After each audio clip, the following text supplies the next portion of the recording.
فەخامەتی سەرۆک کۆمار لە پەیوەندیە عەرەبیەکاندا دەبینین جۆرێک لە هاوپەیمانێتی هەیە لە نێوان عێراق، ئوردون و میسر. پێم وایە سێ کۆبوونەوەی لێکەوتۆتەوە. چی بەدەست هاتووە؟ ئایا هاوبەشی ئەنجام دەدەن؟ نا، لە ڕاستیدا ئەوە پێگەی جوگرافیە. من بڕوام وایە جوگرافیای سیاسی دیاریکرا و گرنگە. ئەمە بەدەر لە پەیوەندی کۆمەڵایەتیەکان. دیارە دۆخی عێراق جیاوازی هەیە. هەمیشە عێراق وڵاتی جیاوازیەکانە، یان ئەوە تا نەفرەتێکی مەترسیدارە یان ئەوە تا نیعمەتێکی گەورەیە. لە ڕاستیە ئەوەی باسم کرد دەربارەی پێگەی عێراق یان ئەوە تا گۆڕەپانی پێکدادان و ململانەیە و دەبێتە سەرچاوی جەنگ و کارەسات نەوەک تەنها بۆ عێراقیەکان بەڵکو بە هەمان شێوە بۆ ناوچەکە یان پێچەوانەکەیەتی. دەکرێت ئەم پێگەیە بکرێتە پردێک بۆ بەیەکگەیشتن. لە ڕاستیدا خاوەنشکۆ شا عەبدوڵڵا هەر لە سەرەتاوە گرنگی بەم پەیوەندیە دووقۆڵیە داوە. بە هەمان شێوە لەگەڵ براکان لە میسر و فەخامەتی سەرۆک سیسی زۆر گرنگی دەدات بە کاروباری عێراق و پشت بەخوا بەم زوانە سەردانمان دەکەن و لەگەڵ خاوەنشکۆ شا عەبدوڵڵا دێن بۆ عێراق تاوەکو بە دوواداچوون بۆ ئەم دۆسیانە بکەن. دیارە بەرژەوەندی ئابووری و دیدی هاوبەشێ بۆ دۆخەکان لە نێوان عێراق و ئوردون و میسر. ئەمەش هاوکاریمان دەکات. ناوی نانین هاوپەیمانێتی یان محوەرێک، بەڵکو دۆخێکی بەرژەوەندی هاوبەشە لە نێوان ئەم سێ وڵاتەدا. زیاتر تیشک دەخاتە سەر دۆسیەی ئابووری و ژێرخان و کار لەسەر کۆمەڵێک پرۆژەی وەبەرهێنانی گەورە. ئەمەش دەمانگەیەنێتە جۆرێک لە پێکەوە بەستنەوە و تەواوکاری ئابووری. پشتیوان بەخوا ئەمەش دەبێتە مایی ئەوەی ڕووبەرێک دروست بێت تاوەکو پەیوەندیەکانمانی لەسەر فراوانتر بکەین.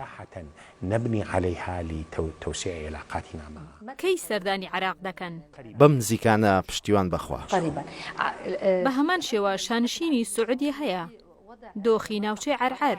بەڵێ بەڵێ. ماذا يحصل هناك فتح ماوەیەک پێش ئێستا دەواازەیە کرایەوە، ئەمەش بۆ برەودانە بە جوڵەی بازرگانی لە نێوان هەردوو وڵاتدا. شانشینی سعودیە وڵاتێکی گرنگ و میحوەری و بنەڕەتیە لە ناوچەکە. سەرکردایەتی سعودیە و خاوەنشکۆ شا سەلمان گرنگی بە بابەتی عێراق دەدات. چەندین جار چاوم بە بەڕێزیان کەوتووە و هەموو جارەکان باسی یادەوەریەکانی خۆیم بۆ دەکات لە عێراق و گرنگیدانی بە عێراق و ئەو لە خەمی عێراقیەکانە. وحرصه على العراقيين وإلى غير ذلك. حقيقة پەیوەندیتان چۆنە لە گەڵی یان وڵاتانی کەنداو بە مانایەکی دیکە؟ پێشبینی دەکەم پەیوەندیەکانمان لەگەڵ وڵاتانی کەندا و لە گەشە و پەرسەندندا بێت. هەروەها جارێکی تر دەیڵێمەوە دۆخی عێراق پێویستی بەم جۆرە پەیوەندیە هەیە. وڵاتانی کەنداویش بە هەمان شێوە دیدیان بۆ پشتیوانیکردنی عێراق هەیە. پێش ماوەیەک لە ئەبوزەبی بووم و چاوم بە سم و شێخ محەممەد بن زاید کەوت.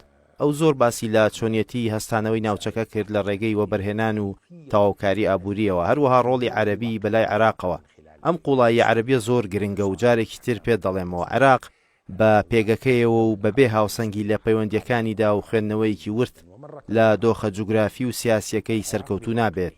پەیوەندیەکانی عێراق لەگەڵ تورکیا و ئێران زۆر گرنگە، بەڵام گرنگی خستنە سەر قوڵایی عەرەبیەکەی هۆکاری سەقامگیریە. ئەمەش نەک تەنها بۆ عێراق بەڵکو بۆ سەرجەم ناوچەکە. ئێمە زۆر مکوڕین لەسەر ئەمە و برام مستەفا کازمی لە حکوومەت و برایانی تر و هێزە سیاسیەکان بە گشتی گرنگی بەم دۆسیە دەدەن. جارێکی تر ئێمە دەمانەوێت ئەم پەیوەندیە زیاتر پەرە بسێنێ لە ڕووی ئابووری و دیدی سیاسی و لایەنی ئەمنی و زۆربەی زۆری ئەو شتانەی کە هاوبەشین تایدا.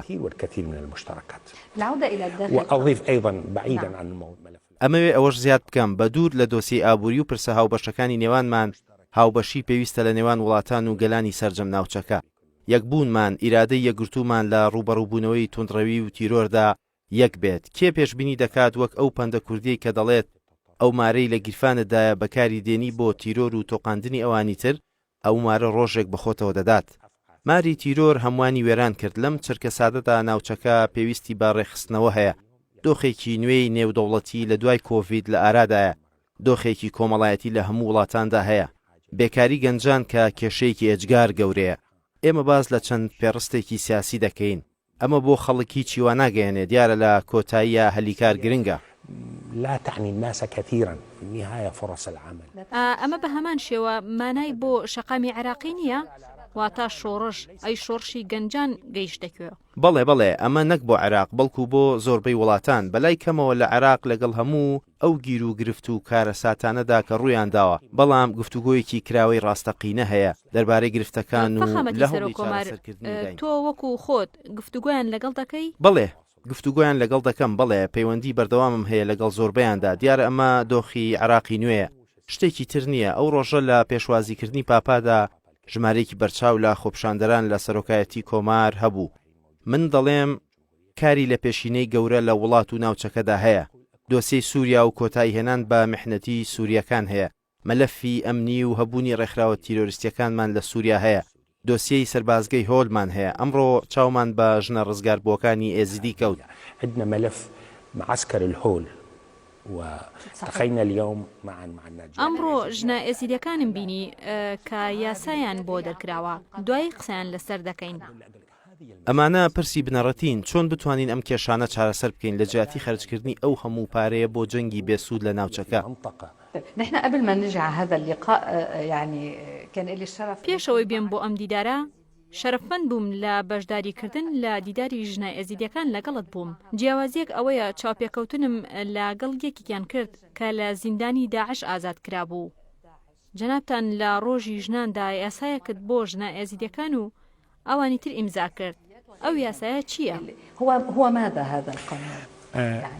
عندما اجتاح داعش کاتێ داعش شنگال زێدی ئێزیدیەکان و مووسڵ دەشتاییەکانی نینەوای داگیر کرد کچە ئێزیدیەکانی کرد بە کەنیزەک بە هەمان شێوە لە پێگاتەکانی تریش هەمان شتی کرد لە کچە تورکمانەکانی شیعە و شەبەک ئەم کارەساتە زۆر قورس بوو سەدان لەو هاوڵاتیانە و ژمارەیەکی زۆریان واتە زۆربەیانیان بردن بۆ سووریا ئەوانە ڕوبەڕووی جۆرە ستەم و دەستدرێژیەک بوونەوە بەڕاستی زۆر بە ئازار بوو ئەم یاسایە هەندێک قەرەبووکردنەوەی تێدایە و چارەسەری زۆربەی کێشە یاسایی و کۆمەڵایەتیەکان دەکات کە بەدەستیەوە دەناڵێنن ئەمە بەشێکی بچووکە لەو ئەرکەی بۆیان ئەنجام درراوە ئەوان لە بۆچوونی مندا هێمای قوربانی و قارەمانێتی و شەرەف بەرجەستە دەکەن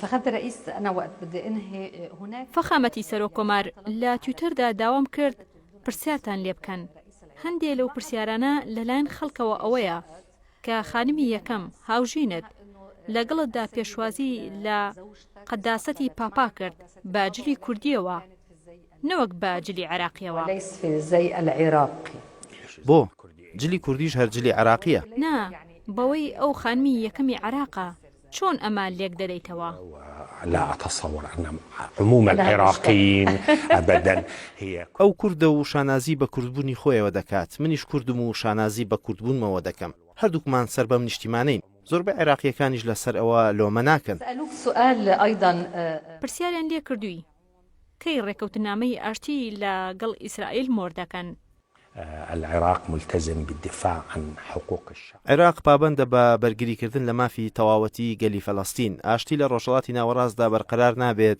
بەبێ بەدیهاتنی مافە نیشتیمانیەکانی گەلی فەڵەستین للشعب الفلسطيني سألينك پرسیاری ئەویان کردووە بۆ چوونت چییە دەربارەی لێکەوتەکانی تیرۆرکردنی قاسم سولەیمانی لە عێراق لێکەوتەی گەورەی هەبوو بە بێگومان وەکو چی بەخواوە پێویستی بە بەرنامەیەکی نوێ هەیە قسەی تێدا بکەین تۆ ئەو کاتە لەکوێ بووی قاسم سولەیمانی دەناسی بەڵێ دەمناسی بۆ ئەوەی بە ویژدان بین سەبارەت بە حاجی سلێمانی ئەو لە کاتی پێویستدا لەوانە بوو یارمەتی عێراقیەکانیدا کاتێک داعش وڵاتەکەمانی کردە ئامانج پێویستە ئینکاری ئەوە نەکەین ئەو کاتەی تیرۆر کرا تۆ لەکوێ بوویت من لە سلێمانی بووم لە بەغدا نەبووی نەخێر لە بەغدا نەبووم لە سلێمانی بووم پرسیاری زۆریان کردووە دەربارەی گەندەڵی کەی عێراق ئەبێتە وڵاتێکی شەفاف کە لێپرسینەوە لە گەندەڵکاران دەکرێت کەی لێپرسینەوە لەوانە دەکرێت کە چالاکوانانیان تیرۆر کرد الذين اغتالوا الناشطين والله يا جزال على هذا الموضوع الفساد والاغتيال دەربارەی ئەم بابەتانە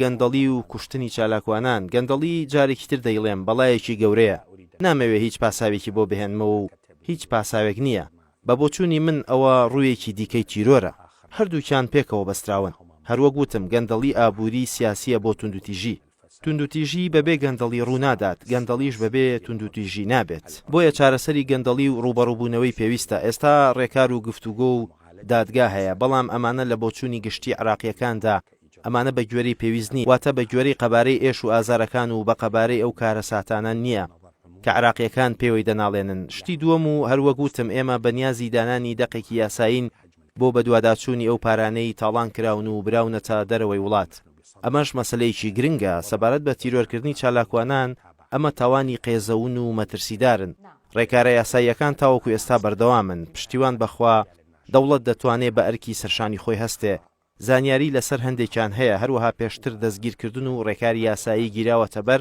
لە بەرامبەر ژمارەیەک تۆمەتبار بە تیرۆرکردن لە بەسڕە و چەند ناوچەیەکی تر بەڵام هەندێک دۆسیە ماون تاوەکو ئێستا یەکلایی نەبووەتەوە منیش هەمان بۆ چوونم هەیە کە دادوەری بەدی نایەت بەبێ یەکلاییکردنەوەی ئەم دۆسیانە ئەو چالاکوانانە وڵاتەکەی خۆیان خۆشەوێ و لە خەمیدان ئەوان باشترین گەنجەکانن و سەرکردەی دواڕۆژن ئەوان باشترین گەنجەکانن ئەو تاوانانە تاوانی بێزراون و ئێمە بەرگری لەوانە ناکەین پشتیوان بەخوا ئەو ڕۆژە دێت تاوانبارە بکوژەکان سزای خۆیان وەربگرن ئەم پرسیارانە کراون دەربارەی موچە و برسیەتی لە عێراق ئایا هەنگاوی ڕاستەقینە لەو حکومەتە هەیە؟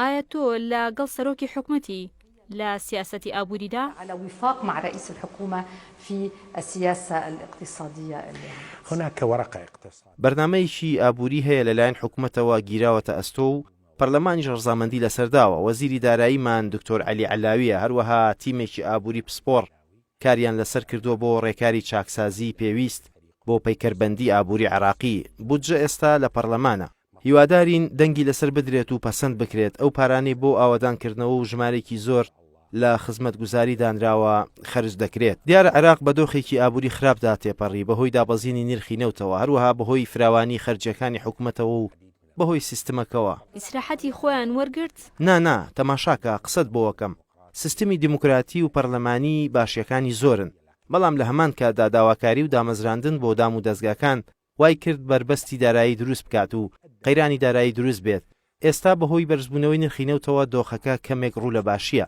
پشتیوان بەخوا دوای کۆتایی هاتنی بودجە خەرجکردن دەست پێ دەکات پشتیوان بەخوا دوای کۆتایی هاتنی بودجە خەرجکردن دەست پێ دەکات بەڵام بێگومان عێراق پێویستی بە چاکسازی ئابووری گەورە هەیە عێراق وڵاتی نەوتە بەڵام بەداخەوە دۆخەکەی گۆڕاوە ئەمەش بەهۆی دۆخی جیاوازەوە با لەسەر ئابووری قسەت بۆ بکەم چونکە بەڕاستی ئەمە یەکێکە لە دۆسیە گرنگەکان عێراق ئیمکانیاتی زۆری هەیە لە ڕووی سروشتیەوە نەوت و غاز و کانزای هەیە ئاو کشتتوکاڵ و شوێنەوارە دێرین و ئاینیەکانی هەیە المياه الزراعة المواقع الأثرية المواقع الدينية جێگای شوێنەواری و گەشت و گوزاری هەیە بەڵێ أوكي والعراق فيه احتياجات كبيرة من المدارس هەروەها عێراق پێداویستەکانی زۆرە لە قوتابخانە و نەخۆشخانە و ڕێگاوبان و کارەبا و هێڵی ئاسن کەواتە لە زۆر ڕۆوە پێداویستی زۆر هەیە ئەمە ژوا لە عێراق دەکات هەلێکی ئابووری چاوەڕوانی بکات فرصة اقتصادية واعدة یەکێک دەڵێت پێشبینیت دەکرد ڕۆژێ لە ڕۆژان